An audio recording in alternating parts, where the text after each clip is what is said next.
In other words, not the commander. I got you.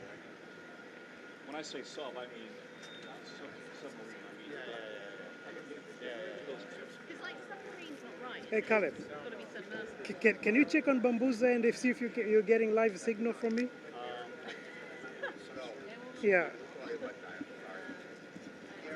And when you get there, I want to test my microphone to see if it works. Yeah.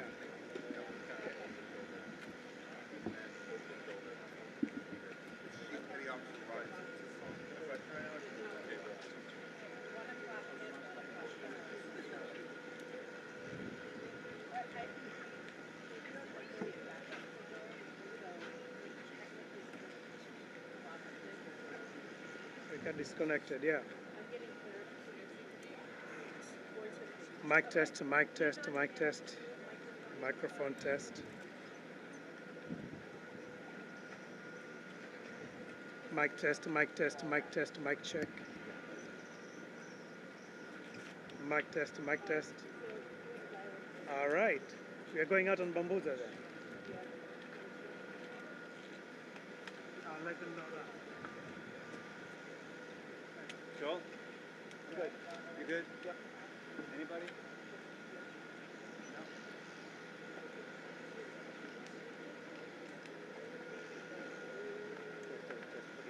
Testing, test.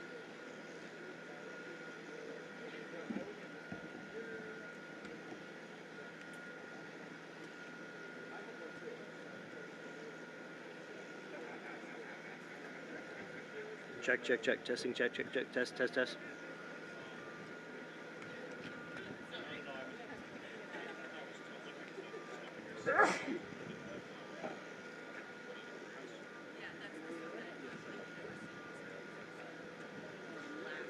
Oh, yeah, let me get out of your way.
Oh yeah.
Everybody set up okay?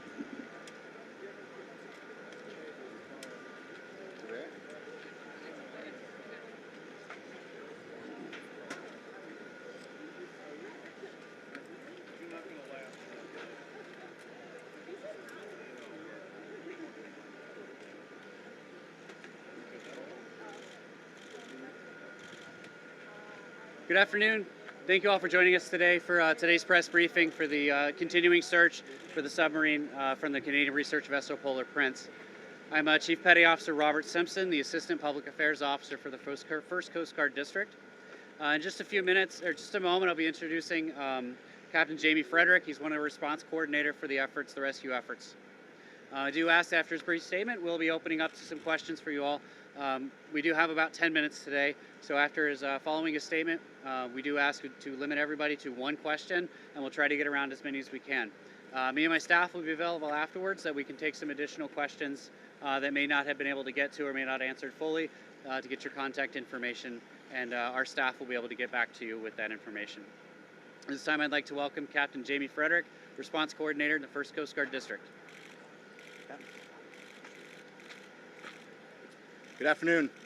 I'm Captain Jamie Frederick with the 1st Coast Guard District Response Department, which oversees search and rescue operations under Rear Admiral John Mauger, the 1st Coast Guard District Commander. I'll provide a brief recap of our coordinated search efforts for the 21-foot submersible with 5 people on board, along with providing an update on current search efforts and plans for the next 24 hours. On behalf of all the men and women of the United States Coast Guard and our search partners, we offer our most heartfelt thoughts and prayers for the 5 crew members, their families, and their loved ones. Our crews are working around the clock to ensure that we are doing everything possible to locate the Titan and the 5 crew members. Yesterday, we stood up a unified command consisting of expertise from the United States Coast Guard, the United States Navy, Canadian Armed Forces and Coast Guard, and the Titan's parent company, Ocean Gate Expedition. This is a complex search effort which requires multiple agencies with subject matter expertise and specialized equipment. While the U.S. Coast Guard has assumed the role of search and rescue mission coordinator, we do not have all of the necessary expertise and equipment required in a search of this nature. The Unified Command brings that expertise and additional capability together to maximize effort in solving this very complex problem.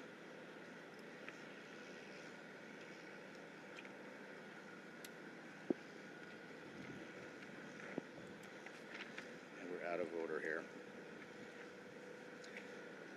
As a recap, on Sunday, the Coordination Command Center in Boston received a report from the Canadian expedition vessel Polar Prince of an overdue 21-foot submarine Titan with 5 people on board. The Titan was attempting to dive on the wreck of the Titanic approximately 900 miles east of Cape Cod and 400 miles south of St. John's, Newfoundland. Approximately 1 hour and 45 minutes into the scheduled dive, the Polar Prince lost all communication with the Titan.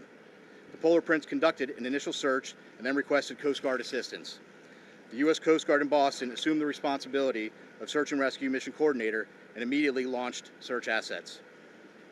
Since Sunday, the Coast Guard has coordinated search efforts with the U.S. and Canadian Coast Guard, Air National Guard aircraft, and the Polar Prince, which have searched a combined 7,600 square miles, an area larger than the state of Connecticut.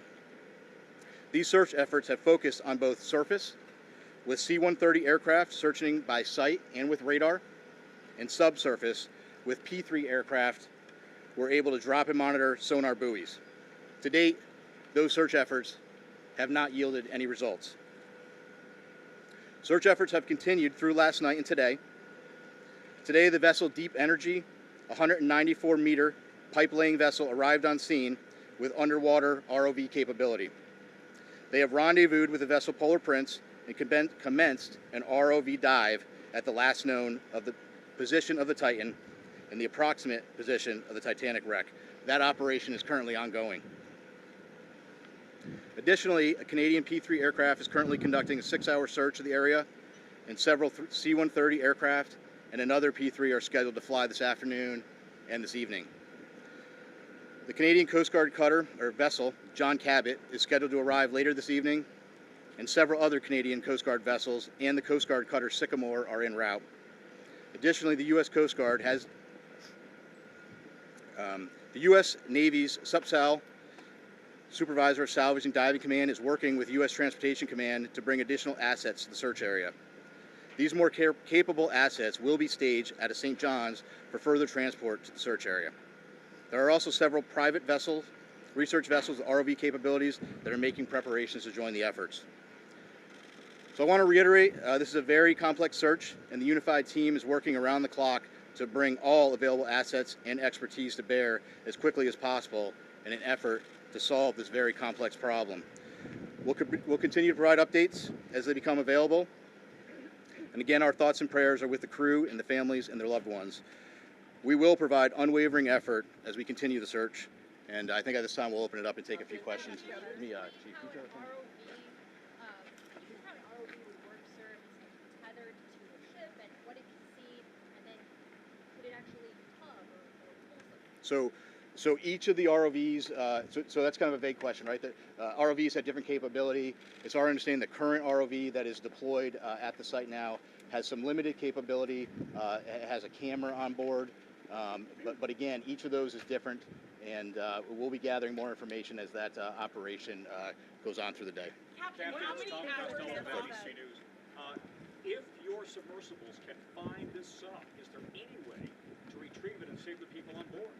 Yeah, so right now all of our efforts are focused on finding the sub.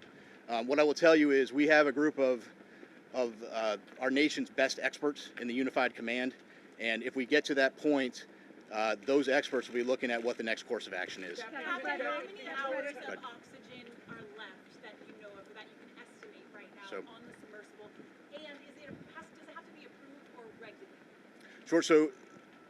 So first of all, it's an estimate, right? Because we know from the data we were using as a starting point was 96 hours. We know at this point we're approximately about 41 hours. 41 hours left. Yes, And correct. does it have to be approved or regulated? This submersible, does it go through anything that you know of?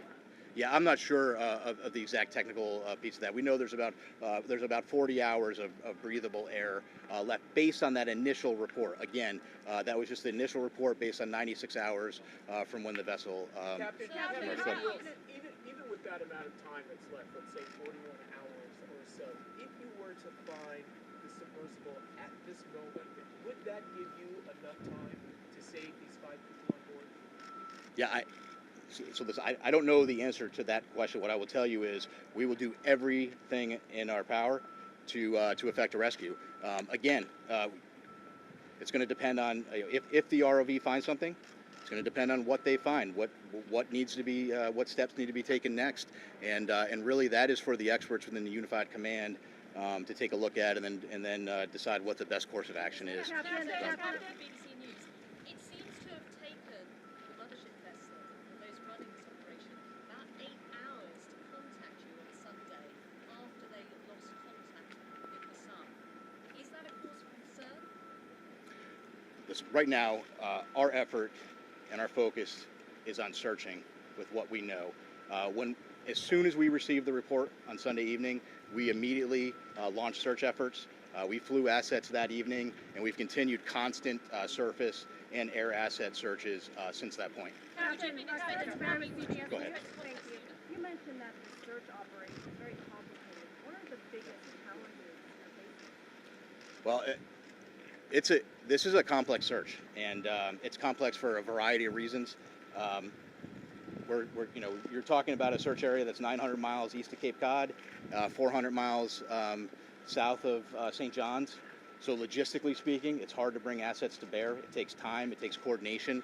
And then we're dealing with, two pieces of, you're dealing with a surface search and a subsurface search. And frankly, that makes it an incredibly complex operation. Captain, will the U.S. Navy or the Canadian Navy be able to get salvage equipment on time before the air runs out?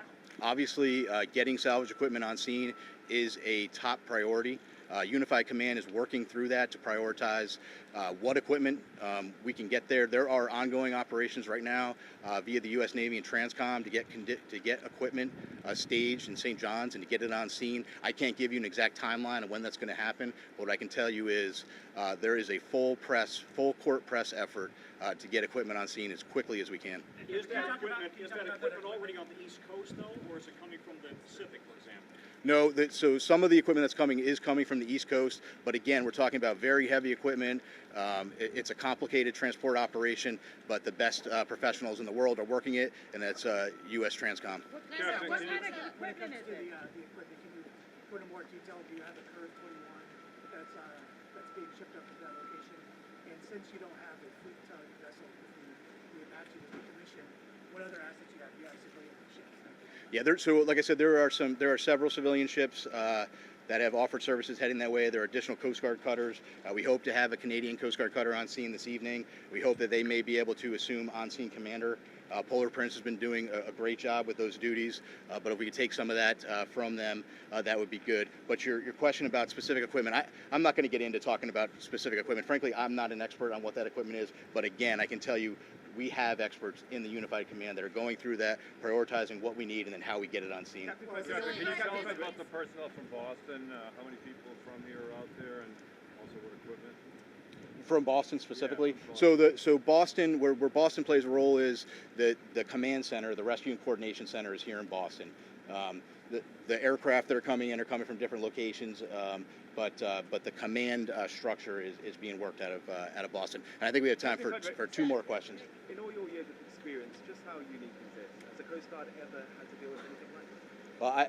Well, I don't want to speak about if the Coast Guard has ever. I would tell you it's a unique operation. It's a challenging operation, but right now we're focused on putting everything we can at it and searching as hard as we can and getting the assets out there as quickly as we can. And so These private companies with other assets that are rushing to the area, what sort of assets do they have? Do they have ROVs? Do they have similar technology that we gained? Yeah, so there are some additional assets with ROVs.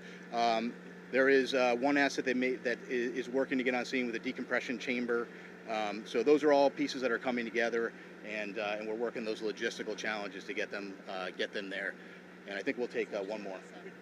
is a deep sea rescue a realistic prospect? What would that look like? Well, I can't tell you exactly what it would look like. I would tell you that we are out there, we're searching. We wouldn't be doing this. We wouldn't be searching and putting all effort out there. I think that, if the sub is located, that's a question that then the experts need to look at what is the best course of action for recovering the sub. But I think it's going to depend on that particular situation and if we encounter that. Sir, is it true that the British offered assistance and they were told we don't need your assistance at this point? No, I'm not aware of that. Again, what I would tell you though is that the Unified Command is working through prioritizing. We know that there's equipment out there that can be brought to the scene. The Unified Command is working through prioritizing what equipment we need and then how we get it there. And the So, British are also responding to the ship as well? yes, it's my understanding, correct. And I think we're going to wrap it there. Yep, thank you. Thank you, Captain. Thank you. I really appreciate you guys coming out today. Include this portion of the brief on there. I can stay behind just to take some additional stuff that maybe wasn't answered. We can try to get some information back to you kind of a bit later. Yeah. Yeah. So are they not out there? Are they just working here? Right. So the Rescue Coordination Center that he's talking about specifically, that's based in Boston. So the personnel that are working in the command and control environment, as far as building a lot of the search and rescue plans, sending out the information, coordinating those pieces, are here. The people affecting the mission, so the pilots, the air crews, all of the ships, those are based out of different areas. So our pilots, air crews are out of Elizabeth City, North Carolina. The Coast Guard cutter Sycamore, I believe, is out of Newport, Rhode Island, but they were operating already in the Arctic. So there are a number of people that are here working in that staff element, but are not physically located out in the search area, if that makes sense. Command and control. It is, yes. Does Ocean Gate have another submersible that they could try to send down there? I don't know. They just have It sounds like, for the most part, the staging area is moving to St. John's. So I believe, yeah, a lot of it into St. John, Newfoundland, right? Yes. Yeah. So our aircraft, the C-130 aircraft, they're based out of there as well. So I know there is a number of pieces going out there. Logistically, it's easier as opposed to from here. Talk about Transcom organizing the different assets available. I asked Transcom Okay. so can you give a little bit more clarity on what kind of assets we're going to put in the water. Specifically, asked about the curve 21. Yeah. Is there one on the way? I don't know. I don't know the answer to that. So I know a lot of those questions were unanswered on there, and it's a lot of it's because we're not the right agency to be asking that. I know as in the command, we should be to be the one to give the answer to you, but we want you guys to hear it from the subject matter experts. So that's our next plan. Is what we want to do is give an opportunity for you all to get all of the subject matter experts we can into one location to kind of get those questions answered. To give you kind of the best thing we can do.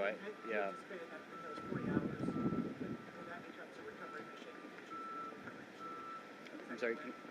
when those 40 hours yeah, are up yeah. at the end of yesterday, is that the moment you shift from a search and rescue to a recovery operation, if you choose to do a recovery operation, given the difficulties? I think it really depends on a number of factors. So anything that could change between now and then, as far as information response, things like that could change that. So it's not a hard and fast, timer's up, time to transition. There's a lot of factors that go into it that could extend something like that. Excuse me, what role does the amount of oxygen play in one of those factors? And with 40 hours of oxygen left, when would you then transition from a search and rescue to a search and recovery?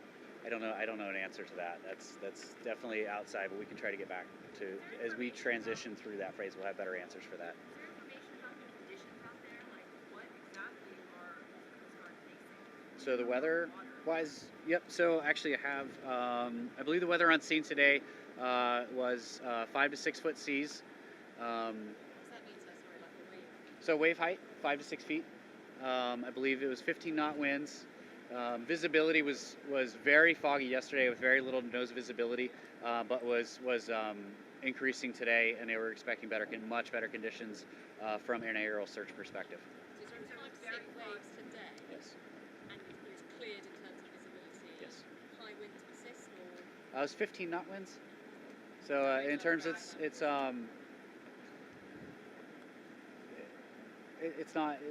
about average out there, right? How long would it take a typical Coast Guard vessel from the U.S., for that matter from Newfoundland, to get on site if they're running at maximum speed?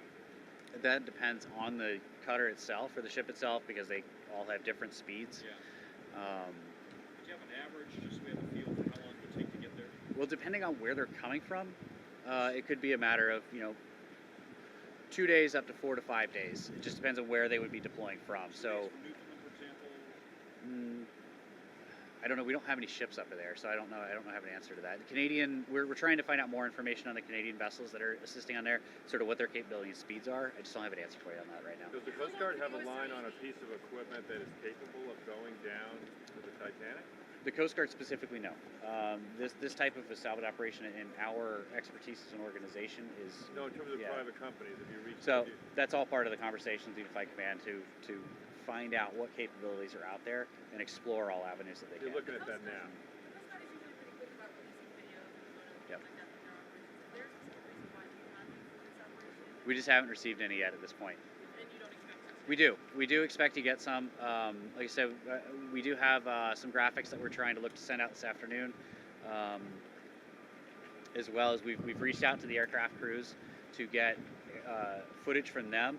Now I know with the ROVs that are on scene today, like I said, there just hasn't been any before, so we are requesting out there to try and see what we can get to go through that and try to make that available to you all. What did the images from the command center? That's it.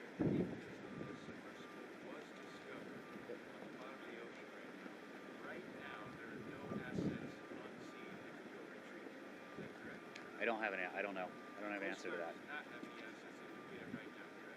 The Coast Guard assets itself, no, we do not have any Coast Guard cutters on scene. No, so the research vessels, I just don't know what the capabilities are at that. Do you think it's pretty unrealistic that it has made its way to the surface and its way into these spots? Because you've done all of these aerial searches. Are you quite confident it's imminent? That's why we have both types of assets, because we don't want to exhaust one possibility in vice of another. So we don't want to rule out that it is on the surface. And the way that our crews train, this is the environment they train in. They're specialized in being able to see these things from the air. So they've given it everything that they have to it. And if it's on the surface, we're fairly certain that we would be able to find it. You wouldn't find out? No, that we will find it if it is on the Do surface. you think it's more likely it's not? It's impossible to say. Can I just ask you to, I realize this may be challenging, you may not have the answer, Yeah. but trying to get a sense of how far away the nearest naval asset would be that has that lift capability, salvage capability. Is it coming from North Carolina, from Florida, from Boston? Can you give us any idea of how far away it might be? No, I don't have an answer to that. Yeah. Do you know if anybody, do you know if that vessel has a pinger or some other way of communicating with From the research vessel, the Titan itself? Yeah. Communicating with them? No, I Yeah. don't have specifics on technology on board. We understand they've lost contact in the past on other expeditions. Has the Coast Guard ever been involved with them? Not to my knowledge. But Ocean Gate is cooperating with the investigation. Absolutely. They're part of the unified command in here, so we're all making decisions together. So did they have any past that? I don't know, but if they do, it's definitely being discussed as far as their capabilities. Would they tell you if they did? I mean, so it doesn't sound that hopeful, to be honest. I don't understand. Like, it sounds like the nearest vessel that could, it's not clear how long it would take to get a vessel there. And that's the biggest part of the challenge of all of this, is trying to understand how the capabilities are working together, how they would do it, the technical aspect of that. So if you're a family member of somebody on board, what should you be thinking? Do you have a message for the family members? I think it was clearly stay with Captain Frederick on there. Can we ask you, could you just describe, the crush depth here? We're talking about 400 times, as I understand it, what we all experience at sea level. What can that do to a vessel? I can't speak to the scientific side of that. Again, this is just more or less trying to get some background information for you guys on there. I don't have any of that information on that. Can you tell us about what the circumstances were the crew would feel at this point? I mean, submersible doesn't necessarily, it goes in for a dive and pops right back Yep. up. It's not supposed to be there for that long. Is there?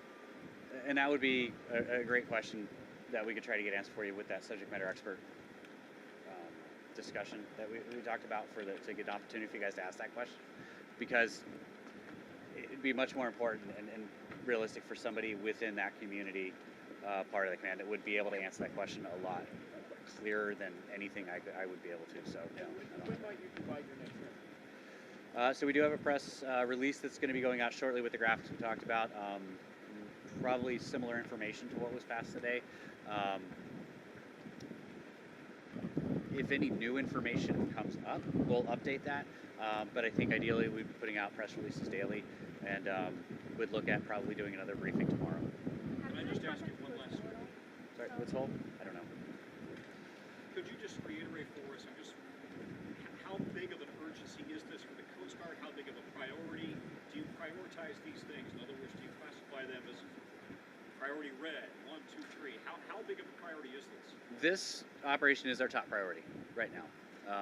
Within the district, we have, every available asset that we can that's to this that we can dedicate to it on this. That's why we are spending so much time and energy trying to coordinate really this enormous response effort to truly understand the scale of how far away this truly is.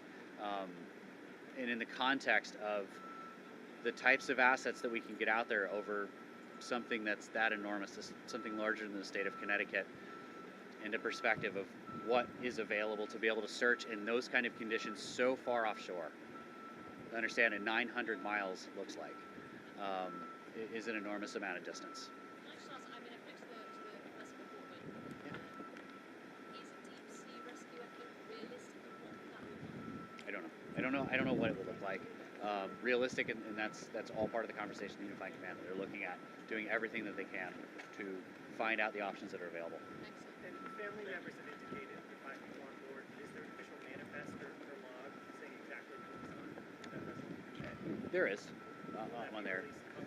So not until all the NIST notifications have been completed through that process can we release names in that way. I know that some have gotten out, but they have not been through us.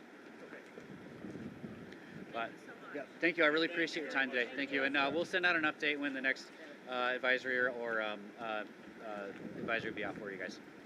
Thank you. Not that I'm aware of. Nothing that we are setting up. Now, I don't know if they are up there independently. I'm hoping that they would at least reach out to us to let us know so we could help kind of amplify that, but no. If the Canadians take over the on-site command out on the water, would then command move to St. John, or would it remain here? The ICC? No, I think more or less what he's talking about with the ship being out there is they can actually control the assets that are physically on site as far as where they're going, less that the operation itself is in command. So it would be in here as the resources to come up with all of those plans, come up with all of the search and rescue operation side. That's will likely always stay here. When we say like an on-scene commander, they're just the one that's on scene physically that can communicate with everyone to make sure that we're deconflicting airspace, that we're covering the right areas, that people are searching the right You guys spots. collaborate every day, I'm guessing. We do. This one's just especially challenging because you just add in an additional layer of distance, of time, of all those other elements with it. Thank you. So for the different asset questions, I was talking to Scott over at Transcom. If it's not him and it's not you guys, who has the ball? Steve or Rouse? So no, I think it was just what's likely is we just probably disconnect there with communicating with their public affairs folks. That's the really challenging part we're having here right now. Is normally when you have a response operation, everybody's already here, and there isn't. This is it for us here. Everybody else is either in Canada, elsewhere. So we're just it's just a challenge we're trying to do. I think that's just a product of that. So let me see what I can get. Yeah, because that's not fair. Yeah, because like the underwater like salvage folks that are probably good for like the remote vessel questions, Yep. but I think the guidance they're getting from like